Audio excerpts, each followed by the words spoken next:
purple red wine。唔係啊，你問我。做乜咁啊你？帶不走，唯有飲杯酒。Kevin Ho 小貝 Houghton 會長 Anthony、Chris、Kelvin 懷星期三晚共聚會。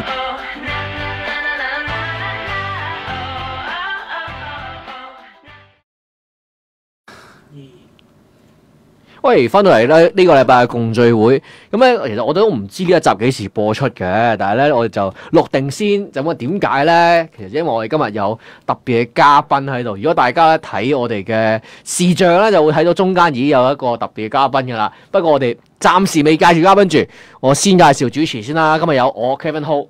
同埋有會長 Houghton 喺度，咁咧就其他嘅主持咧就今日全部都倦勤嘅，點解咧？冇 Kelvin 菜啊！係啊，因為咧就第一 Kelvin 菜就唔消失咗啦，佢就話佢屋企隻龜病咗定乜嘢啦。咁啊，我都唔明，其實我有一樣嘢唔明嘅，你點樣知道自己隻龜病咗啊？龜會話俾你聽佢病咗啊咩？原來咁啊算啦，唔緊要。咁啊，我哋自己錄住先。咁啊，其他嘅主持今日都唔見晒嘅，咁啊唔緊要啦。因我哋今日咧就係一個特別嘅錄音日，就唔係我哋平時錄音嘅時間。因為我哋今日有一位特別嘅嘉賓，我哋不如請阿 Houghton介紹下佢嘅嘉賓好唔好啊？今日呢集好有意義嘅，我一陣再解釋啦。首先係介紹我啦，我嘅好朋友啦，阿 Craig Grafton。Hello Craig, how are you? Okay, let me finish. The brief introduction in the Cantonese first。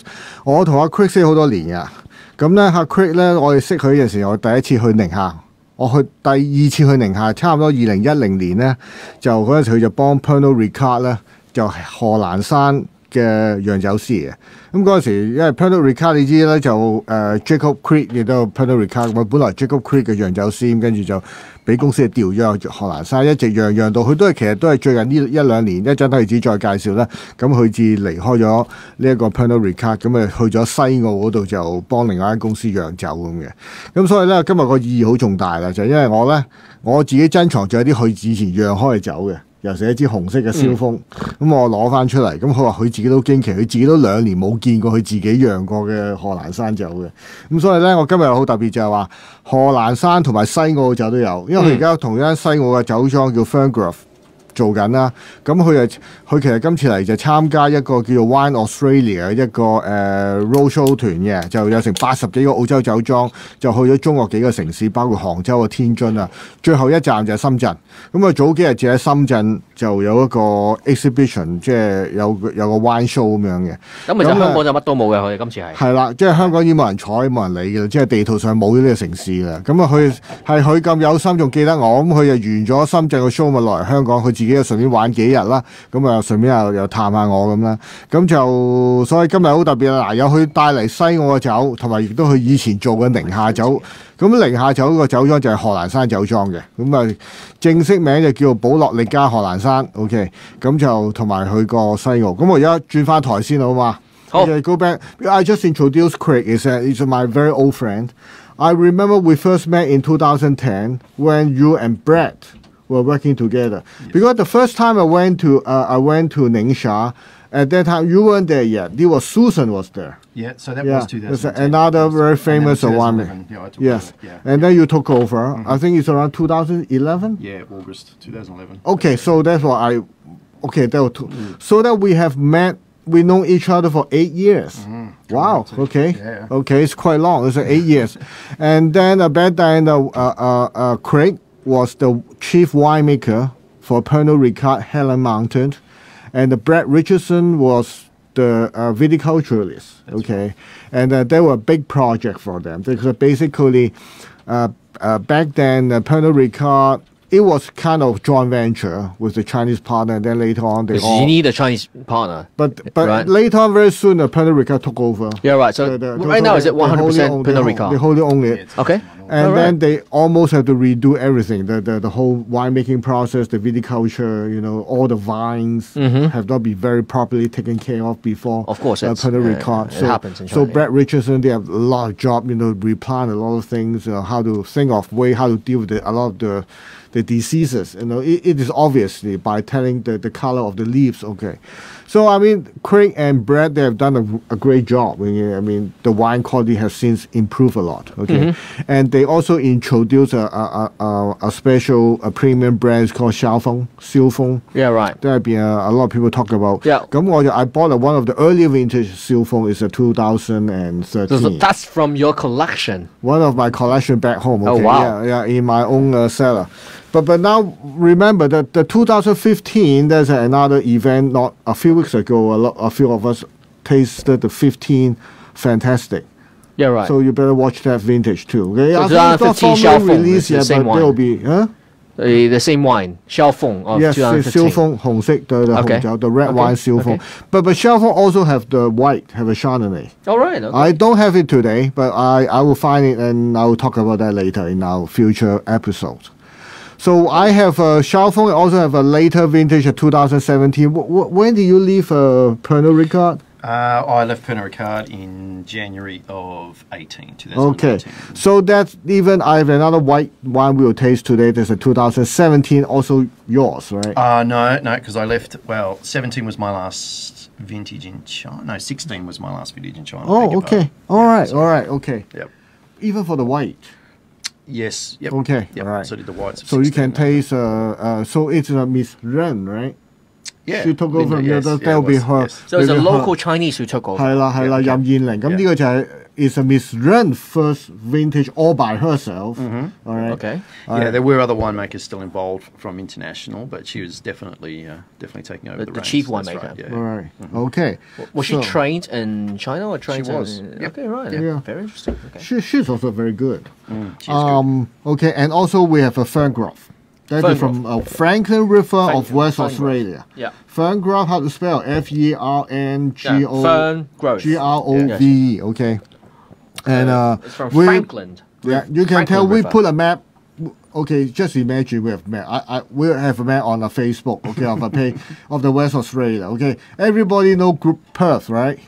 Okay, Perth, we of have course, yeah. we have Swanson Valley, Perth Hills, right? That's Yeah, right. to the north of the Western Australian big wine region. Is the Western Australia, but The, there's a the free, biggest one, the most famous one over there, it's Margaret River, isn't right it? now. There's three parts. The one on the north is Perth Hill, Swanson Valley, and then the one in the middle, not exactly the middle. You see a little bit square protruding，即係有個四方形咧 Protruding 喺西南方突出嚟，protruding from the southwest corner of Australia. That's the Margaret River and the Pemberton.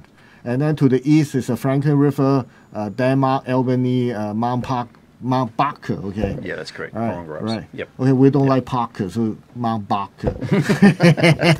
Okay, so now Craig is now working at the Ferngrove. Ferngrove, and that is from where Franklin River. Correct.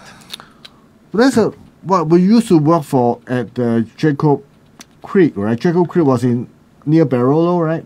It was based in the Barossa. Barossa, yes. Yeah, Barossa Valley, that's in South Australia. And it's a big move. Australia is a big country. I mean, is a big country. From Adelaide to Perth is how many hours of flight? Adelaide to Perth's about 3-ish. 3 hours. But if give or you take, really maybe a drive bit more. along the southern coast by car, more than a day. Yeah, well, that's the interesting thing is, if you were to drive, it would take several days. Yeah. Several days? 3 days, I would it doesn't think. Yeah. look too long Yeah, from the it's- world map. I know, it's only that far, but it's a long way. Yeah. Yeah. It's a huge So country. even if you fly Adelaide to Perth, from Perth to Franklin River, we're about 4 hours away.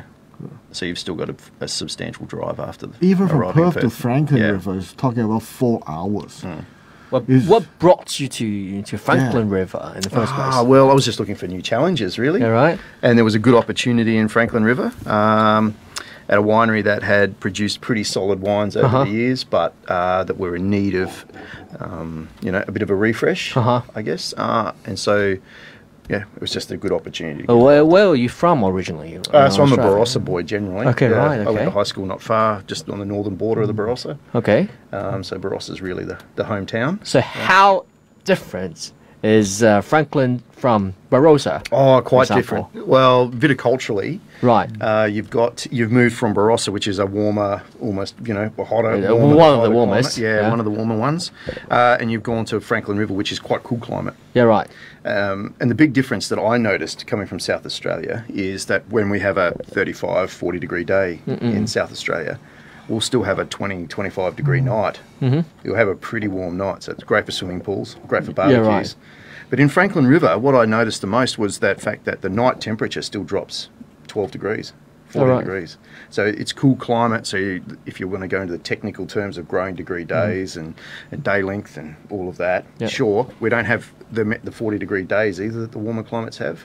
But for me, it was a real... But how hot can it It was, get? look, it can. We had one day at 43 degrees this year. One day, okay. Yeah, but that was That's it, yeah. quite unusual. Uh-huh. If I look back on the weather data for that region over the last 10, 15 years, basically they average 0.5 of a 40 degree day plus per year. So they get one every 2 years, Yeah, right. roughly. But it was those cool nights that I think are really reflective of the differences in wine quality that you get. Yep. So much cooler. Much cooler at night, definitely night, much of course, cooler yeah, at night. okay. Yes. And how cold can it get at night? Oh, look, we're still talking 12 degrees. 12 degrees. 12 to 14 degrees. But You're that's, right. that's a very cool night during the summer. During the summer. So During the during summer. winter, what will it be? Oh, well, winter can be whatever. Yeah, so... It doesn't snow, right? It doesn't snow, no, but we might get to maybe somewhere around 12 to 14 maximum during the day. And you certainly have a few nights of frost over the You're winter right. period. So the diurnal can be as large as almost 30 degrees between day and night. yeah, it'll be 20, 25 degrees. Yeah, yeah. But the funny thing is, when you look at the map, right, in terms of longitude, it's not very different. That's From, the map. The south- maps are south- a bit confusing. it's though. confusing, isn't it? Yeah, they can be. It's not always a straight line. It is obviously in the sense of of course, it, yeah. but on the way the map represents Australia. No, we're actually a bit further south. Much as well. further south. Yep. And the other thing too Here is it looks further north. it does on that map. Yeah, on the map, on yeah. that map. The other thing too is we're close to the Southern Ocean. Yeah, right. So the Southern Ocean's quite a cool ocean, and so we get that temperature effect as well. From the oceans. From the Southern Ocean, yeah. Yeah, right. Because the greater region, Franklin River is one of the 5 regions of the Great Southern region. So Great Southern is the collective GI, Right. the geographical indicator, but that so that does border the Southern Ocean. So that does have Albany, Denmark, Mount Barker, Perngrove. Right. And also a cool ocean current from Antarctica. Yeah, pretty much that's the only Right. place that's left if you keep going south and you swam for a very long time. Antarctica would be the place you'd hit. Yeah, Yeah, right. Very cold. Can you find penguins nearby? Oh, there would be. Like in South Africa, right? Yeah, there would be penguins. All right. That's cool. So the GI is called the Great Southern Great Australia Southern. now. That's yeah. right. OK，咁好簡單啫。Franklin River 去咗西邊啦，咁啊，正先講咗啦。其實離開本來我哋平時飲開大部分澳洲酒都喺南澳 Barossa Valley 啊、McLaren Vale 啊、Coonawarra，即係香港人就識呢幾區嘅主要。Yeah, the warmer 咁 ones. 但係其實就呢幾區就比較暖啲嘅。咁啊，去咗嚟到呢度咧，就完全個天氣環境唔同啊，即係凍好多嘅。即係夜晚可以凍到12度，咁平時佢温差可能20零到3，都又未到30度嘅，20零度咯，咁即係好大嘅温差嘅。咁就 what about the soil structure? Is there the difference between those Barossa and the Franklin River? Yeah, very much. That's another aspect that I noticed quite quickly is there's a lot of what we call like the little ironstone marbles, the little white sort of ironstony marbles, and that's reflective across a lot of the property. There's some sort of sandier loams in certain spots as well, but generally it's this ironstony marble stone that you see across a lot of the Those vineyard. are a lot of iron element in it. Yeah, It's so a it red looks like a colour. little. Well, yeah, it's Orange a red, colour, orange colour, but and they're little marbly kind of rocks. So what that you about see. Barossa? Barossa is famous for the reds. For the red soil, right? but it doesn't Red have these soil. stones, Right. these sort of gravelly stone soils as So well. in Barossa it's more what? It's more sandy? Well, it depends on what part of the Barossa you're into. It's a big region, and there's a lot of different soil types across the Barossa. And yeah, there's certainly in the northern parts those reddy soils, but there's almost some black cracking clays as well that you can find in the areas. 咁就如果係土質嘅話咧，佢就 mix off 就係一啲沙質嘅石灰石啦，同埋有好多咧係啲碎石啊，咁大個啲咁樣嘅石粒，嗰啲石粒因為好多含鐵好多，所以顏色睇落去咧，大約係橙橙地咁色嘅，橙橙紅紅咁樣顏色嘅。咁 but is this kind of this small gravel Okay, this not exactly oolite, but but this round shape, small stone. Is it the whole Western Australia is like that, or just Ferngrove? No, look, I have seen it across other tracts of Australia, or Western Australia in particular. Even to Margaret River? No, I haven't seen it across as much to Margaret River. It could be there, but not in my experience. I haven't seen it. But it is quite well. 至少去翻啲 river 嗰帶啦，都係比較 common 見到啲咁嘅碎石嘅泥土。咁咧就我正先都 correct 少少，因為其實 Margaret River 好多香港人都識嘅，但係就係 Margaret River 咯。有少少 Perth Hill 啦，Perth Hill 有間同我同名嘅酒莊啦。Houghton. Yeah, there's one called Houghton as well in Perth Hill, right? But I don't own it. Okay. You should. You should buy it. Sign the bottles. Yeah, but I mean, not many people have tried it from that specific area in Western Australia. But the formal name of the GI is actually Great Southern Australia. Great Southern, and then the sub-region is including the Perth Hills. No, you're a long way off. Perth Hills are very close to Perth. Yeah. 咁佢嗰區就叫做一個獨立嘅 GI， 就叫大南澳洲。咁其實就係包括 Ferngrove、Albany、Denmark 嗰邊。咁嗰度幾個區咧就比較細啲，唔係平時咁留意嘅。除非你讀灣石咧就要記晒嘅。阿度懷疑好少試，咁今日我哋有幸去試。咁其實老實講，共聚會咧，我睇過我哋400幾集咧，都未曾講過西澳，今次第一次。因為我就冇人識啊。仲係揾一個比較溜冷啲嘅酒區先。咁啊，不如我哋 Let's try the wine first. Okay. Which one to go first? It's a Riesling. Cossack Riesling. It's a Cossack Riesling, 2017 from Ferngrove Vineyard. Franklin River. So, the first question I asked about this one was, what is it with the name? Why is it Cossack Riesling? Because in my mind, Cossack is something from Russia. From Ukraine. Yeah, from right? Ukraine. So it's more like the cowboys of the frontier in Russia. So why is this Cossack? I think that's a fascinating point, and not one that I'd actually picked up on earlier. But look, we call this the actual orchids range. Yeah, and this is the premium range for Ferngrove. So they're all named after a spider orchid. Spider orchid that occurs naturally in the area, and this is named after the Cossack spider orchid. So, all right, so it's the name of a flower. It's the name of a flower. So, as you can see, it's the flower here, right? And let's taste this one. Ooh, for me, it's the first thing that strikes me. It's not to me. It's not like a normal Riesling. It's very flinty. On the nose, it's a lot of mineral. There's a lot of flintiness to it. It's actually very interesting. It's very minerally. Well, there's a couple of varieties that do particularly well in the area. Riesling is one of them, and Shiraz is the other. It's funny, but it's a very different style of Shiraz as to perhaps what you're used to. You're right. Okay, when you say Riesling is good for the area, I would think, okay, it's a very cool climate, almost German, right? But then Shiraz is hardly something that's really good for cool climates. Yeah, it's interesting. So it's a bit contradicting. Yeah, well, it can be, and we've got a Shiraz to taste from Ferngrove in a minute. But what you'll see very quickly when you taste the Shiraz is that it's very much in that cool climate Shiraz spectrum. So it's more a Syrah than a Shiraz. Oh, look, if you want to split the difference, you could go down that path. Yeah, absolutely. And that may be a way of distinguishing the difference between cool and warmer climate Shirazes. Yep. But you'll definitely see a pepper spice to it. You'll see a more brighter red fruit rather than the riper plum spectrum. Generally, the alcohols are a little bit lighter on than what you'll see from a warmer climate. But I mean, at the moment, we're talking about the Riesling, and I think the Riesling typifies those cooler nights. Yep. So once you've tasted the wine, you'll see that there's a lot of... It's very high acidity. Very high acidity, very low pH. And they're indicators, particularly the pH, that's a good indicator that the wine has a lot of potential for aging. Yep. And if you look at the fruit characters that are on that wine, it all matches up to wines that are particularly good to cellar. And if you like the aged Riesling style, then I think this will give you some really good rewards if you have some patience. Okay, but I would ask, because normally, say in Germany, for the Rieslings to be ageable, okay, you need very good acidity, of course, but usually they will have some residual sugar. because sugar it's also one of the elements for aging. But here, this Riesling, it's completely dry.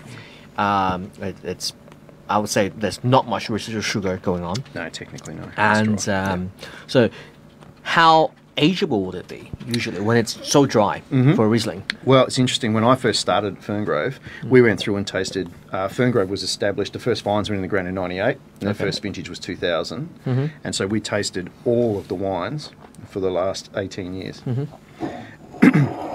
The Riesling was probably the one that performed the most consistently over that time frame. All right. So even as a very young vine, I think it shows that if you establish it in the right site, the right aspect, the right orientation, right climate, you'll get a really good wine very early, and that has performed consistently over those 20 years.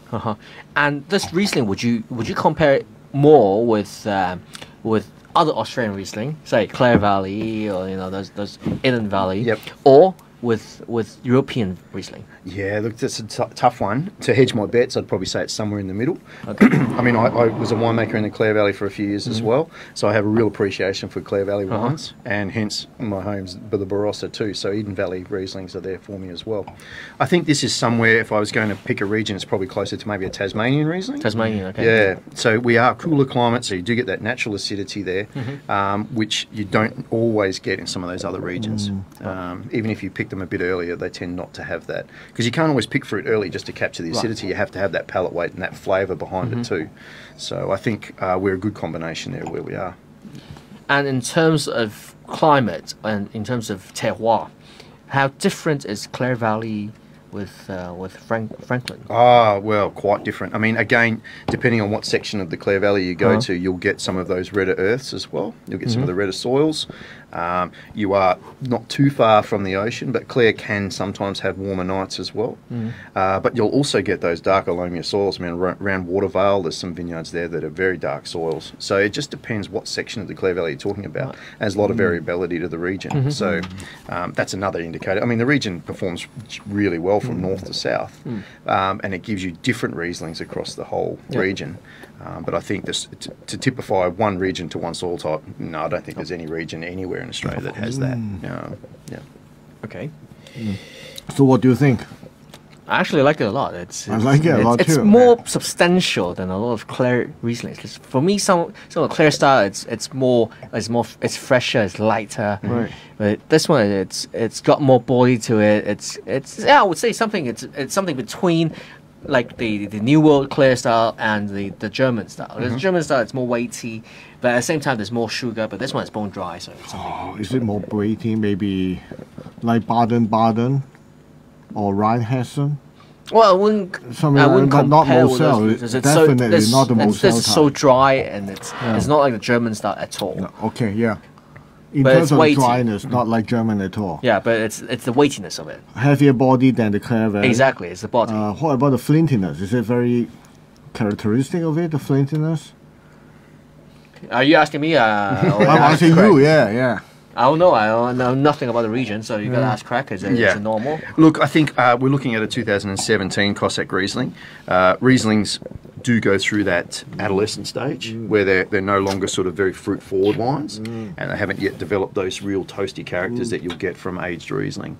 This, I think, shows that it still has a bit of that fruit there, a little bit of primary fruit even after a couple of years, but it's just starting to develop a little bit of that textural, that little bit of interest that you get. The kerosene in the mouth, but not on the nose yet. But now you already got some of the kerosene. On the nose, there's no kerosene at all. It's just that flintiness. Yes. So the fruit, it's almost gone, I would say. Yeah, the fruit is getting. I think there's still some there, but not it is. It's going down. But then the kerosene is still developing. Probably, yeah. Oh, yeah, absolutely. I mean, this is only a nearly 3-year-old wine, a 2.5-year-old wine. Yeah. So it's just starting to develop some of those more aged characters you'd expect from Riesling. What I like but is- it's got a long way to go. Long way to go. You think how many more years? Well, look, like I said, all I can do is fall back on that original museum tasting that we did when I first started, and we tasted wines right back to 2000. And sadly, the only two wines that didn't perform too well were the ones under cork, which was unfortunate because I would have liked to have seen those really early years. But from 2002, where it was under screw cap, I reckon each one of them had merit. And I think Riesling is a very good variety that reflects how the vintage was. because it's under screw cap. It's bottled without any of that winemaking artifact, without oak, without malo, without sort of too much yeast stirring.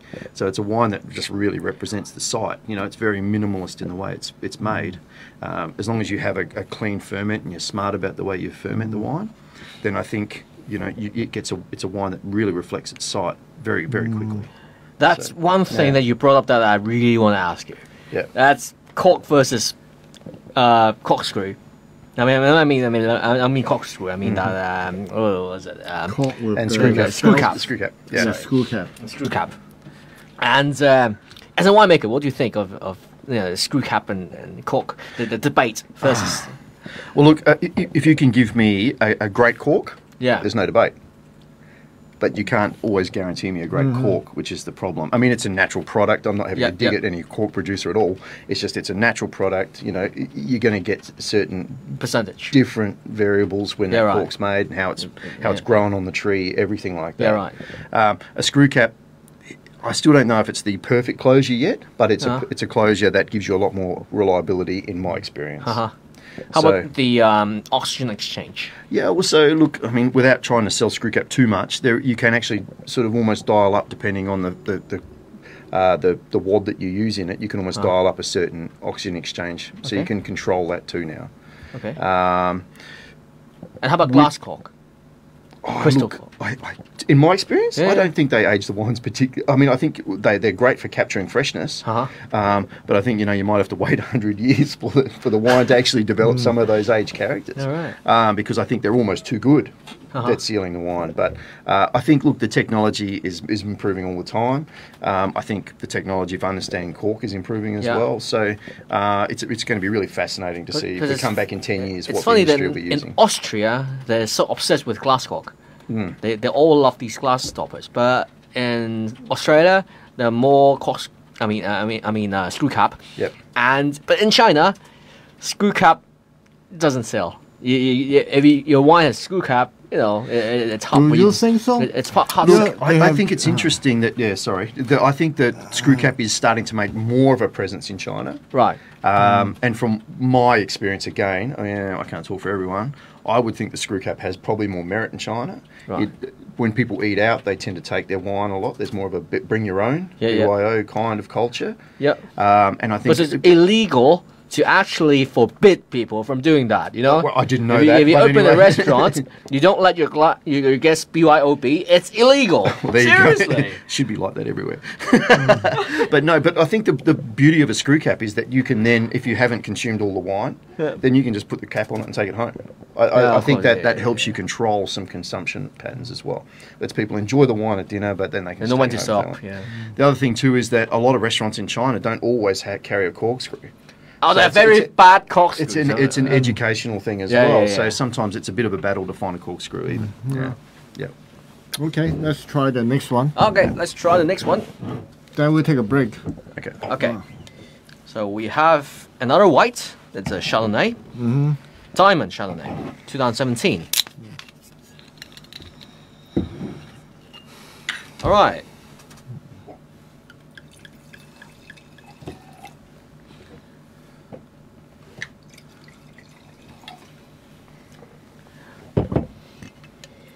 Okay, so I'm just guessing. There's more winemaking here which involves oak barrels and other things. So Absolutely. how long has this been oaked and on the lease? Yeah, so the diamond Chardonnay, again, the diamond really does talk about this orchid flower. So it's part of the spider orchid family. It's a diamond orchid. And this is the top Chardonnay that we make. Right. Ferngrove. It comes from the best block. It's fascinating because for me as a winemaker, Chardonnay is probably one of the varieties you can play with the most. Of course, yes. So you can really manipulate it in the way you pick it, the way you grow it. Yeah. You can do all those things, but you can handpick things you cannot do pick. with Riesling. Yeah, that's right. I mean, Riesling really does just typify the site. I think Chardonnay can sort of typify the winery to some point.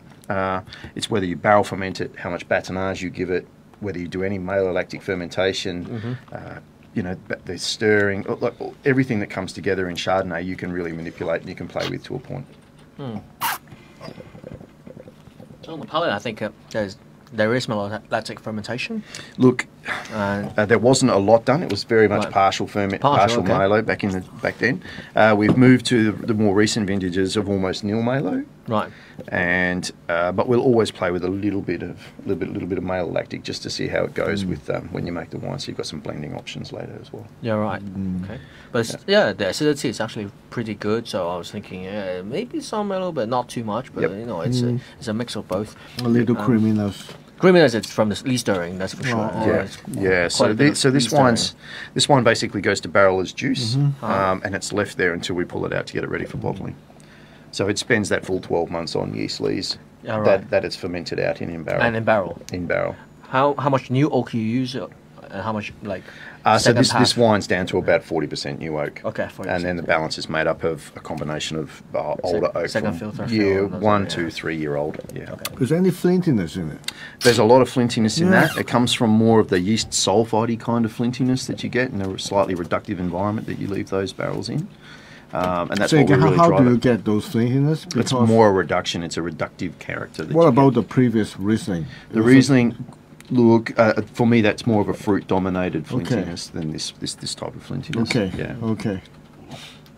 But the Riesling, you don't do too much. You don't put it in an oak barrel. If you've got good fruit and you've got it growing on a good site, Riesling, like I said it 3 or 4 times, it really does typify the site. Of course, so I think Chardonnay is one that, you can play with it a little bit, but it has to reflect the site pretty well. Okay, so this flintiness is more due to the reductive. That's right. I think this comes from this gunflint struck match character. I think comes more from a ferment character. More sulfur, sulfur, yeah.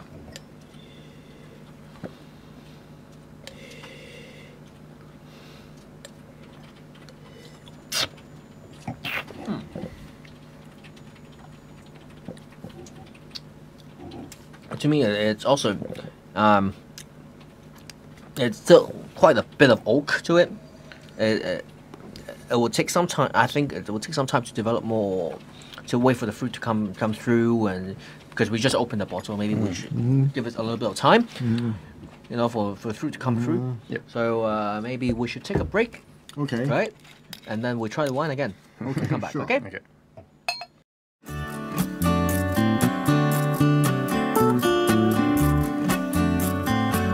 嚟緊我想做多好多嘢，咁但係就我要同要同阿 Kelvin 去度一度啦。咁喺 budget 嗰方面啊，而家 Ricard finance 夠唔夠錢使啊？夠唔夠錢交租啊？